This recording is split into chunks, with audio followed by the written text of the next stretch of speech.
Como o Golden State Warriors montou o time mais poderoso da história. Vídeo aqui do canal Camisa 30. Me mandaram esse canal lá no Insta, falaram pra eu reagir a alguns vídeos dele. Não conheço o canal, tomara que o dono do canal não se importe de eu reagir aos vídeos dele. Mas me mandaram e eu peguei o primeiro vídeo ali que apareceu. Esse foi o último vídeo que ele postou. Tem uns 2 dias aí que ele soltou esse vídeo. E vamos lá. Vamos ver aqui. E inclusive, se vocês tiverem sugestões de vídeos aí pra eu reagir, pode me mandar no Insta, pode me mandar no Twitter que eu aceito sugestões, tá? Manda aqui nos comentários do YouTube também. E vambora, bora aqui reagir. Durante anos, o posto de maior time da história da NBA parecia intocável, reservado ao Chicago Bulls de 1996. Mas em 2017, o Golden State Warriors entrou em cena e balançou essa certeza. Um elenco que já havia vencido 73 jogos em uma única temporada e ainda trouxe ninguém menos que Kevin Durant. Precisava disso? Precisava disso tudo? É isso que eu te pergunto. MVPs no time, um defensor do ano e o ala armador mais completo dos dois lados da quadra. Era praticamente injusto. O resultado, um domínio absoluto. O Warriors eu ia questionar, mas na época o Klay Thompson realmente era isso mesmo. Era o shooting guard mais completo, considerando os dois lados, né? Defesa e ataque. Não era o melhor shooting guard, porque tinha o Sr. James Harden no prime. Mas ele era talvez o melhor shooting guard two-way da liga. Ele era mesmo. Atropelou os adversários e cravaram a melhor campanha de playoff de todos os tempos. Mas isso levanta 2 perguntas inevitáveis. Será que os títulos conquistados por Kevin Durant nesse time o colocam entre os 10 maiores da história? E mais provocador ainda. Entre os 13, sim. 15, sim. Entre os 10, não. Será que esse super time de 2017 é o maior time que toda a NBA já viu? Maior é forte. Em termos de representatividade, tudo, né? Não sei se é o maior, mas pra mim é o melhor time da história. Melhor. Qualidade, pra mim, o Warriors de 2017 é o melhor time de basquete que o mundo já viu. Agora, maior, aí é difícil falar, porque o Chicago Bulls dos anos 90 ganhou 6 títulos, né? 2 tripits, aí é complicado. Então, maior, não sei, mas melhor pra mim foi. Nos últimos 10 anos não é difícil dizer qual foi a melhor organização da NBA. Do dono do time até a equipe da limpeza, nenhuma franquia foi mais bem estruturada que o Golden State Warriors. Em 2023, o Warriors estava avaliado em impressionantes 7,7 bilhões de dólares, o dobro da média das outras equipes da liga. Tirando o Dallas Cowboys, o Warriors se tornou a franquia esportiva mais valiosa do mundo. E se alguém previsse isso lá em 2010, você chamaria essa pessoa de louca. Naquela época... Cara, pra você ver, antes da dinastia e tal... Mano, não tinha nada de atrativo no Golden State. Nada. Tipo, uniforme parecia feio. Os uniformes do Warriors começaram a ficar bonitos na visão do povo depois dos títulos, mano. Porque até os títulos, cara, era um uniforme feio, ninguém via graça no time. É o impacto de você ser vencedor. Quando você é vencedor, tudo fica legal. O uniforme fica pica, a logo fica da hora, tudo fica maneiro. O Golden State era praticamente motivo de piada. Um time simpático, mas que raramente ia aos playoffs. E era apenas o 4º melhor da Califórnia. Mas tudo começou a mudar quando Joe Lacob comprou a franquia por 450 milhões de dólares. A partir que pechincha, né, mano? Que investimento do nosso Joe Lacob, hein? E aí, o jogo virou. Lacob não perdeu tempo e começou fazendo mudanças ousadas. Demitiu o lendário técnico Don Nelson, trocou o então principal jogador do time, queridinho da torcida, Monta Ellis, e ainda contratou Bob Myers. A lenda Bob Myers. A lenda. Gerente geral completamente. Um dos melhores GMs da história da NBA, tá? Pra mim, ele, Sam Presti, Danny Ainge, o Brad Stevens agora, pra mim, estão entre os melhores da história. Impressionante que esses caras são competentes. Inexperiente. Essas 3 decisões foram extremamente impopulares com a torcida de Oakland, mas Lacob e Myers logo mostraram que estavam 3 passos à frente de todo mundo na missão de montar um time vencedor. Apesar de ter dado o melhor arremessador da história, o novo GM garantiu Stephen Curry com um contrato acessível para a franquia. Depois, foi ele quem draftou Klay Thompson, Harrison Barnes e Draymond Green. Em 2014... bizarro, né? Bizarro o trabalho desse time no draft, né, mano? Inacreditável. Myers quase tão bom quanto o do Tandão. Quase. Contratou Steve Kerr como... tô brincando. técnico e ainda trouxe veteranos que fariam a diferença, como Andrew Bogut, Andre Iguodala e Shaun Livingston. Logo na primeira temporada sob o comando de Kerr, o Warriors atropelou a concorrência com um estilo de jogo acelerado e uma chuva de bolas de 3 da dupla Steph Clay. Fizeram o que até pouco tempo parecia impossível, conquistaram o título da NBA em 2015. Em 2016, a NBA ainda não tinha encontrado uma forma de parar o Warriors. O time quebrou o recorde de vitórias na temporada regular, com 73 triunfos e apenas 9 derrotas, um feito histórico, mas a obsessão por essa marca cobrou seu preço. Exaustos pela corrida atrás do recorde, o Warriors acabou ficando sem fôlego e perderam as finais de 2016. Sim, o cansaço foi um fator? Foi. Mas, irmão, os caras abriram 3-1 nas finais, gente. Com todo respeito, não dá pra você perder uma final da NBA abrindo 3-1. Desculpa. Ah, mas tava cansado. Irmão, você abriu 3-1. O Warriors era um time que não perdia em casa, pô. De todos os argumentos que a galera usa pra justificar a virada, pra mim, cansaço é o que menos cola. Ah, o LeBron tava com o pacto, o Kyrie Irving tava com o pacto. Eu acho essas justificativas mais plausíveis, não plausíveis, mas aceitáveis do que a Warriors estava cansado. Irmão, foda-se o cansaço e abriu 3-1 nas finais da NBA, porra. Não tem como, mano. Não tem como. Desculpa, pra mim é foda falar isso, mas pra mim foi pipocada. Que essa derrota acabou sendo uma bênção disfarçada. Por não terem sido campeões e graças a um salto absurdo do teto salarial, impulsionado por um novo contrato de TV da NBA, o Warriors conseguiu fazer o impossível. Assinar com Kevin Durant, reconhecido por muitos como o segundo melhor jogador do planeta. O mundo inteiro reagiu com choque. KD foi chamado de covarde. Inacreditável isso aqui. Traidor. Cobra, Cupcake e sabe-se lá mais o que. Mas a verdade é que Kevin Durant precisava do Warriors e o Warriors também precisava de Kevin. Warriors precisava é forte. Porque precisar... O Warriors não precisava do Kevin Durant, gente. Vamos falar a verdade? O Warriors não precisava. Ele foi importantíssimo pros títulos? Óbvio que foi. Ele foi MVP das duas finais. Né? No Golden State, o Kevin Durant jogou o seu melhor basquete da vida. Foi o melhor Kevin Durant que a gente já viu, foi o Durant do Golden State. Então é óbvio que ele foi importantíssimo pros títulos. Mas dizer que o Warriors precisava, aí eu não concordo com essa aspa, não. O Warriors não precisava. Sem o Kevin Durant, o Golden State fatalmente teria chegado nas mesmas finais que chegou, mano. Fatalmente. Talvez em alguma ali, 2018, por exemplo. Talvez sem o Kevin Durant, o Warriors poderia ter perdido pro Houston. Talvez. Mas ainda assim, o Warriors entraria como favorito, pô. Tira o Kevin Durant. Esquece o Kevin Durant. Deixa o Harrison Barnes ali. Cara, o Warriors ainda entraria como favorito em todas as séries que jogou no período, pô. Porque teria Curry, Clay e Draymond Green no time, porra. E basquete jogado, ninguém jogava mais que aquele Golden State, mano. Ninguém. Era um time que defendia um absurdo e atacava bem pra caralho. Então, dizer que o Warriors precisava do Kevin Durant, eu não concordo. O Kevin Durant precisava do Golden State. Se ele queria ser campeão rápido, fácil, ele precisava do Golden State. Agora, o Warriors não precisava. Não é como se o Warriors não pudesse vencer os mesmos títulos que venceu se não tivesse Kevin Durant. O Warriors poderia. Kevin Durant. Tanto que chegou em 22, ganhou sem ele, né? Então, a temporada de 2017... já havia ganhado antes sem ele. Começou, o time se tornou praticamente imbatível. Passaram pela temporada regular com facilidade, sem enfrentar grandes desafios. KD foi encaixada de forma perfeita no ataque do Warriors, e Steve Kerr não precisou inventar nenhuma estratégia mirabolante para fazer as 4 estrelas dividirem a bola. Durant jogou o basquete mais altruísta da sua carreira, porque pela primeira vez ele não precisava sequer pontuar, e o time ainda assim era capaz de vencer qualquer um. Por isso que eu falo que o Warriors não precisava.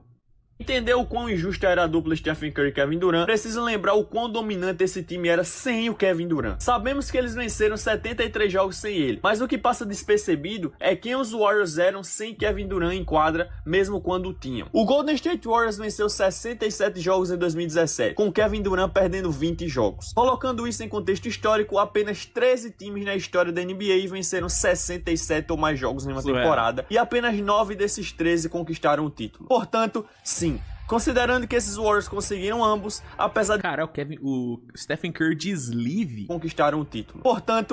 Pô, Stephen Curry de sleeve é esquisito, né?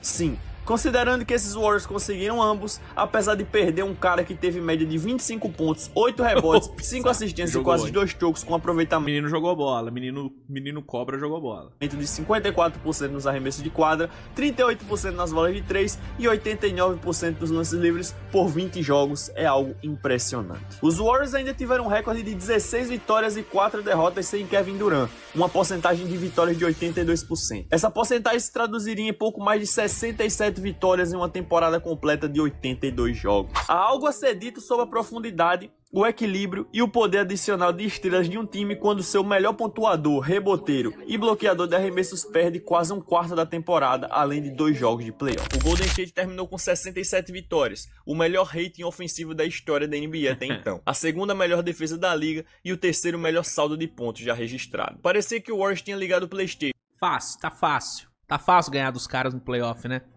Tá mole. Molinho. Facinho. Ativado um código de trapaça e estavam jogando a temporada inteira no modo Deus. Eles passaram pelos playoffs sem perder um único jogo, varrendo as 3 séries do Oeste com facilidade. E nas finais, um velho conhecido... Mas se o Kawhi não machuca... os aguardava, LeBron James e o Cleveland Cavaliers. Os atuais campeões também vinham dominando, com apenas uma derrota nos playoffs até ali. Mano, a gente fala tanto sobre o Golden State daquela época, e a gente esquece que o Cavs, mano, dominava, assim, de forma soberana o leste. Mas tranquilo. O Cavs entre 2015 e 2017 ali, mano, passeava no leste. Era uma coisa absurda, pô. Mas, diferente das finais de 2015 e 2016, passeava, onde LeBron era o melhor jogador em quadra, o Warriors agora tinha um antídoto perfeito para o rei, Kevin Durant. Durant não só adicionou uma nova dimensão ofensiva ao time, como também trouxe impacto defensivo. Com quase 2,13 metros de altura e uma mobilidade absurda, KD dificultou muito as infiltrações de LeBron. Nos 2 primeiros jogos, o Warriors simplesmente atropelou o Cavs. Os turnovers cometidos por Cleveland se transformaram em pontos fáceis, impulsionados pelo ritmo insano do Golden State, algo que a defesa do Cavaliers não conseguia acompanhar. Mas mesmo quando... Pra mim, a melhor transição ofensiva da história da NBA, mano. Era inacreditável esse time atacando em transição, mano. 5 jogadores... Não contente na meia quadra ser imbatível, com quadra aberta, o Warriors era ainda mais imparável nessa época. Era muita apelação, mano. E o Cavs conseguiu se posicionar na defesa a tempo, eram destruídos pelo pick and roll entre Durant e Curry. Calma aí, galera, eu sei que o conteúdo tá muito bom, mas quero dar alguns recados pra vocês. Agora começou a corrida 50k de inscritos aqui do canal Camisa 30. Ó, vai chegar, hein, vai chegar. Tá com quanto? Pô, tá com...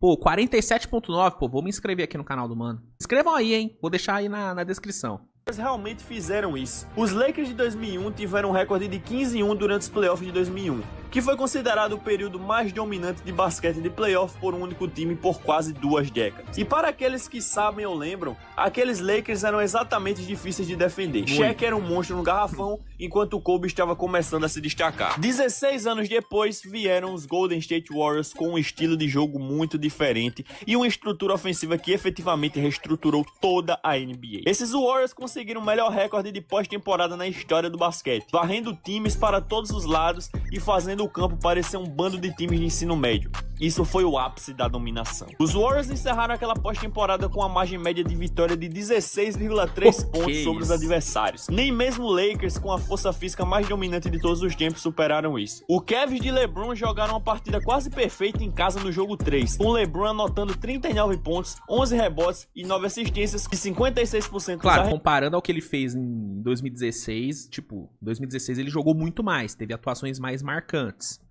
Mas, pô, essa série do LeBron também foi muito boa, mano. É que o Warriors era imparável, mano. Não tinha como ganhar, mas o LeBron jogou pra caralho.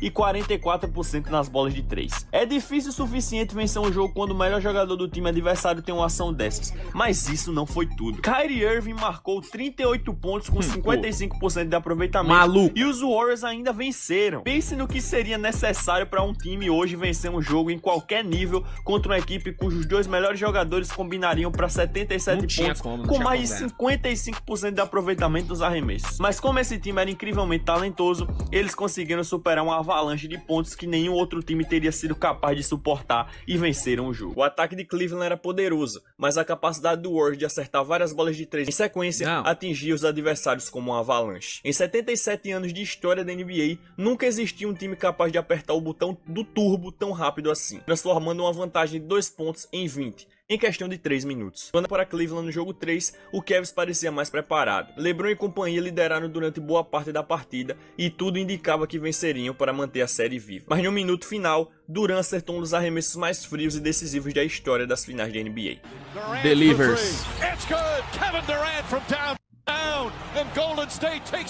Cleveland ainda teve a chance de empatar ou virar, mas de repente a bola parou de cair. Eles não marcaram nenhum ponto nos últimos 3 minutos do jogo. Golden State venceu e abriu 3-0 na série. Para o Cavs ganharem um jogo na série, foi necessário estabelecer um novo recorde de pontos em um único quarto com 49 e uma classificação ofensiva de 143. O grande trio do Cavs compôs... foi o jogo da Fejuca do Golden State, né?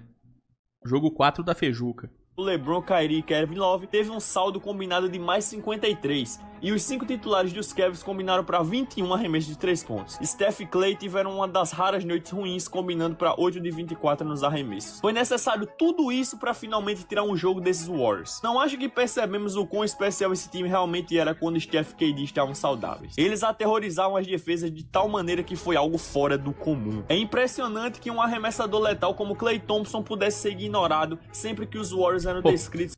Bizarro, né? Galera esquecia do Klay Thompson, pô. Como super time. Klay Thompson ficava livre, pô. Inacreditável. Mano, esse time era muito bizarro. KD era uma razão disso. No jogo 5, o Golden State encerrou o trabalho. Fechou os playoffs com 16 vitórias e apenas uma derrota. Só pra fechar em casa, né? Canalhas. A melhor campanha da história da pós-temporada da NBA. Mas mesmo quando enfrentaram os Cavs, não houve competição. Graças a Steph e KD atingindo outro nível em seu jogo...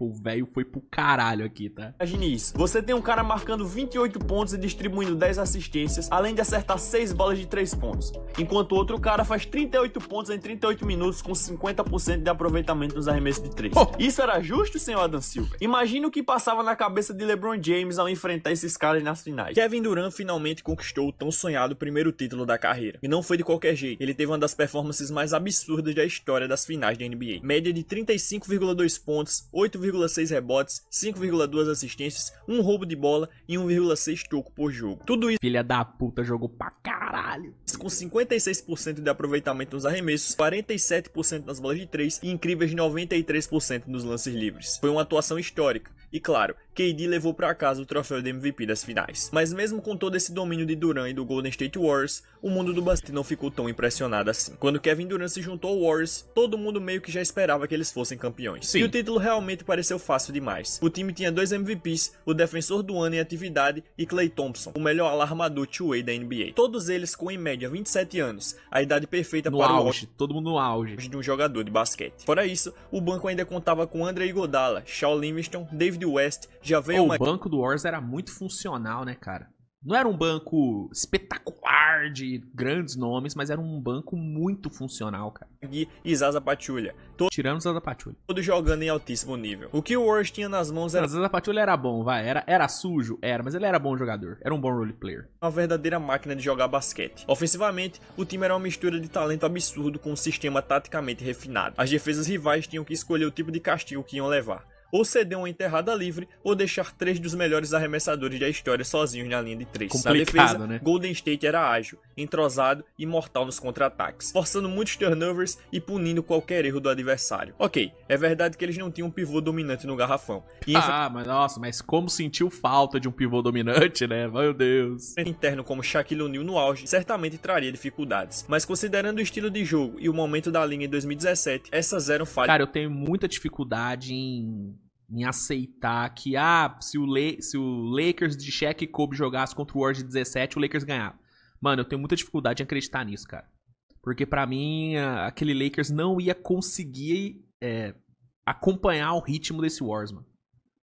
Não ia acompanhar, mano. O pace que esse Warriors jogava era uma coisa inacreditável, mano. E assim, mas quem do Warriors ia parar o Shaq? Beleza, Shaq ia meter 60 pontos. Mas e o resto? Como que eles iam parar o Curry? Como que eles iam parar o Durant? Como que eles iam parar o Klay Thompson? Mas, o Kobe ia dropar, ia deitar. Pô, beleza, o Kobe poderia deitar, mas você acha que ia ser fácil pro Kobe marcar em cima dessa defesa? Se o Warriors me bota o Durant pra marcar o Kobe, você acha que o Kobe ia pontuar em cima do Durant facinho? O Durant no auge, facinho. Klay Thompson no auge, facinho. O Kobe ia pontuar em cima do Klay Thompson no auge fácil. Cara, pra mim... Desculpa, pra mim o Warriors de 17 ganha de qualquer time da história da NBA, mano. Qualquer time. Esse time era muito bizarro, pô. Das mínimas. Só que uma coisa é dominar uma temporada, outra completamente diferente é construir uma dinastia. We know how tough it's going to be. We know how hard it is to be the best team in the league. I think we're all ready for that challenge. Em 2018, aquele time inacreditável do Warriors enfrentou um caminho bem mais difícil do que todo mundo imaginava. Foram 58 vitórias na temporada regular, um número ainda forte, mas abaixo do que se esperava. A defesa, que antes era elite, nem sequer ficou entre as 10 melhores da liga. Ah, mas aí em 2018 eles jogaram na feijuca, mano. Eles levaram a regular com a barriga. Normal, no geral, também. O time já não parecia tão entrosado e dominante como no ano anterior. As lesões também atrapalharam. Ainda assim, o talento era tanto que Golden State passou fácil pelo San Antonio Spurs na primeira rodada, mesmo sem contar com Stephen Curry. Na segunda rodada, Steph voltou e o Warriors eliminou o New Orleans Pelicans em 5 jogos. Foi aí que veio o confronto que todos os fãs da NBA estavam esperando. Um embate com o Houston Rockets, primeiro colocado do Oeste, liderado por ninguém menos que o MVP da temporada, James Harden. Liderados pelo Uma das temporadas individuais mais absurdas da história da NBA. MVP James Importante pontuar. Harden, Chris Paul e um elenco cheio de defensores versáteis, o Rockets foi montado especificamente para bater de frente com o Warriors, e quase conseguiram. Após 5 jogos, Houston tinha uma vantagem de 3-2 na série. Mas então, Chris Paul se machucou e o destino da equipe mudou completamente. Depois de um massacre sofrido no jogo 6, o Rockets começou bem no jogo 7, abrindo uma grande vantagem. No entanto, Mas e aí, o que aconteceu? perderam a mão nos arremessos e erraram 27 bolas de 3 seguidas. 27 arremessos errados seguidos. Pô, bizarro. E o Harden ali, o Prime Harden. Desperdiçando a chance de derrubar os campeões. Durant contra Pô, vou te falar, o James Harden em jogo 7 é uma parada, mano, vergonhosa, velho. Vergonhosa. 34 pontos na partida decisiva, conduziu o Golden State a mais uma final de NBA. Pela 4ª vez consecutiva, o adversário seria LeBron James e o Cleveland Cavaliers. Mas dessa vez sem Kyrie Irving e com um elenco de apoio bem mais fraco. O destino Não, de bem mais fraco, ele foi gentil. Pô, era LeBron e os bagres, né? LeBron e seu cardume. Pô, Cleveland parecia selado. No jogo 1, J.R. Smith cometeu um erro absurdo. desacreditar. Nossa, meu mano, J.R. Smith, cara. Por isso que eu falo, gente, a droga, ela corrói. Puta que pariu. Quer fumar seu negócio, irmão? Beleza. Mas quando tiver jogando as finais da NBA, se der pra dar uma maneirada, que é o que acontece? Desperdiçando O cara achou que o Cavs estava ganhando o jogo. O cara não sabia o placar do jogo que ele tava jogando, porra. Inacreditável. uma atuação histórica de 51 pontos de LeBron. A partir dali, ficou claro que o Cavs não tinha chances. A única resistência real veio no jogo 3, quando Durant, do mesmo lugar onde acertou o arremesso decisivo no ano anterior, cravou mais uma bola de 3 que decretou o fim das esperanças de Cleveland. Kevin Durant way outside. Delivers!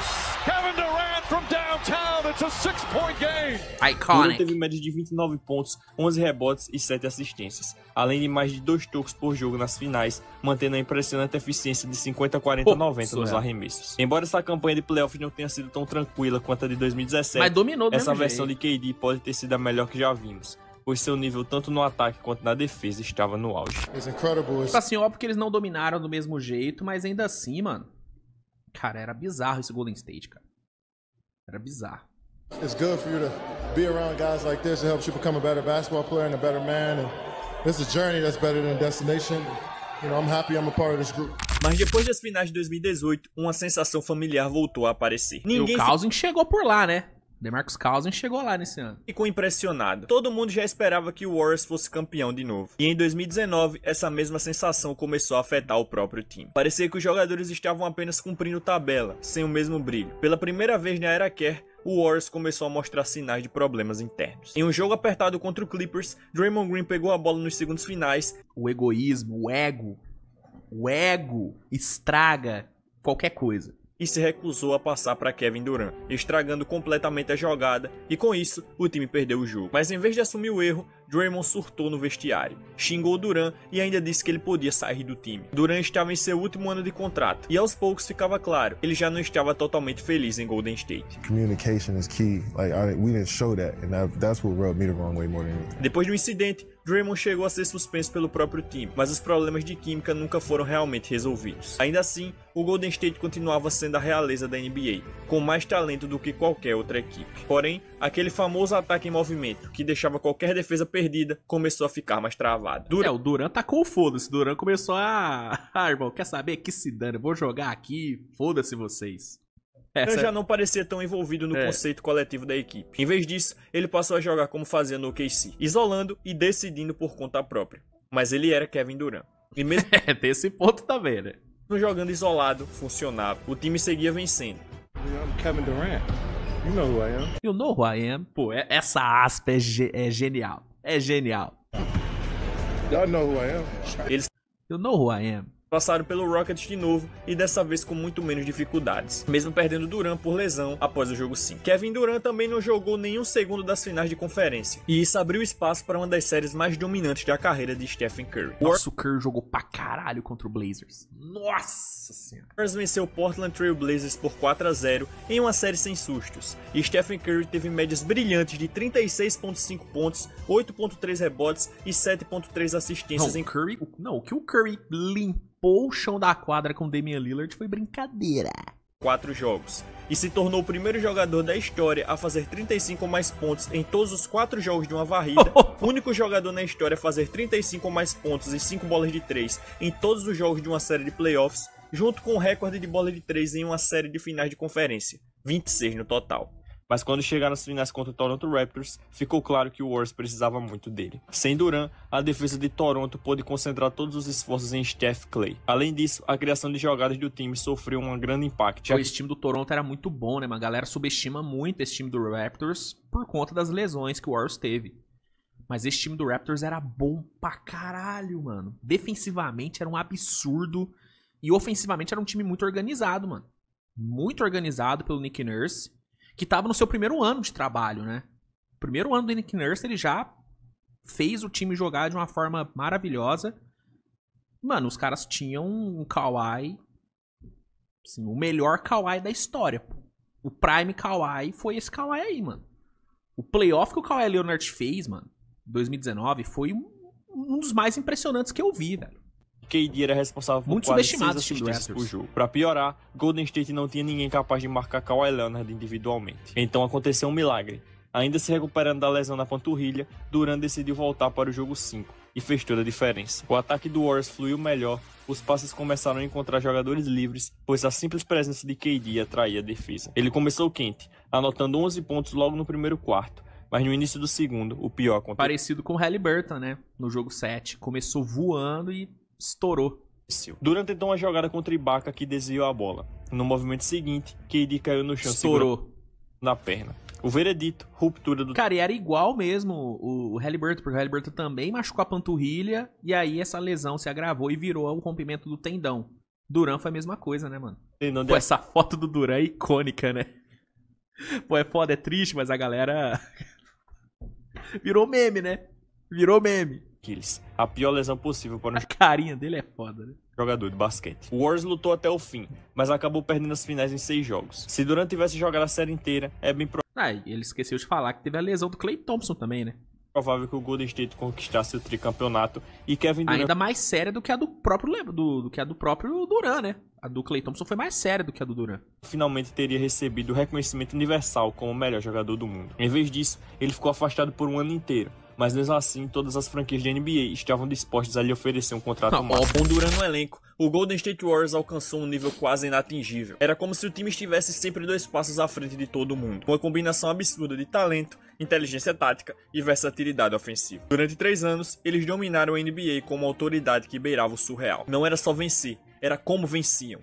com jogadas brilhantes, movimentação de bola impecável e uma defesa sufocante. Os Warriors impuseram um reinado de terror que parecia não ter fim. E Kevin Durant, ele foi o diferencial que transformou um time já lendário em algo quase mitológico. Nos momentos mais tensos, nas finais mais difíceis, ele era o cara que pegava a bola, encarava a defesa e dizia: relaxa, eu resolvo, eu sou Kevin Durant. 2 prêmios de MVP das finais, cestas decisivas na cara de LeBron e a consagração como um dos maiores pontuadores que o basquete já viu. Mas por trás dos títulos e troféus, existiam egos, pressões e decisões difíceis. Durant entrou para ser a peça final de uma dinastia e saiu como estopim do fim dela. No fim das contas, o que o Warriors construiu com Durant foi histórico. 3 anos, 3 finais, 2 títulos. Um legado inegável. Um time que, por um tempo, parecia invencível. E talvez realmente tenha sido.